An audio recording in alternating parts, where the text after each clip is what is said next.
பாலமேடு ஜல்லிக்கட்டில் 2ஆம் இடம் பிடித்த தேனி கோட்டூரைச் சேர்ந்த அமர்நாத்தின் சிறந்த காளைக்கு கன்றுக்குட்டியுடன் காங்கேயம் நாட்டு மாடு பரிசு வழங்கப்பட்டது. இதனை அன்பளிப்பாக வழங்கிய இளைஞருடன் நமது செய்தியாளர் கார்த்திக் நடத்திய கலந்துரையாடலை தற்போது பார்க்கலாம். உலக புகழ்பெற்ற பாலமேடு ஜல்லிக்கட்டு 2ஆம் இடம் பரிசு பெறுபவர்களுக்கு பசுவுடன் கன்றோடு குட்டி ஒன்று கொடுக்கப்படுகிறது. 5ஆம் வருடமாக கொடுக்கும் இந்த பொன்குமாரிடம் கேட்போம்.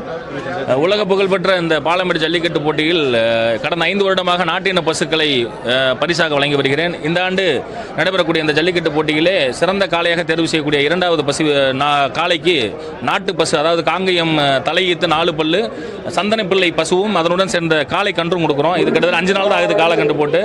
உலக புகழ்பெற்ற இந்த பாலமேடு ஜல்லிக்கட்டில் தொடர்ந்து 5 வருஷமா கொடுத்துட்டு இருக்கோம். இது இன்னும் தொடரும். எதுக்காக இந்த நாட்டின பசுக்களை நம்ம பரிசா கொடுக்கணும், இது எதுக்கு முன்னெடுக்கணும் அப்படின்ற விஷயத்தை விளக்கம் கொடுக்கணுன்றக்காக இந்த விஷயத்தை செய்யறோம். நம்ம ஆக்சுவலா 2015, 16, 17 ஒட்டுமொத்த உலக தமிழர்கள் ஒன்றிணைந்து போராடிய ஜல்லிக்கட்டு போராட்டமானது நாட்டின மாடுகளை அழிக்க நினைக்கிறார்கள், ஆகவே ஜல்லிக்கட்டை தடுக்க நினைக்கிறார்கள் என்ற விஷயத்தை முன்னெடுத்து தான் நம்ம அதிகப்படியான தமிழர்கள் பேசணும். நம்ம ஜல்லிக்கட்டு போராட்டத்தில் வெற்றி அடைந்தோம். ஜல்லிக்கட்டு தொடர்ந்து நடைபெற்று வருகிறது.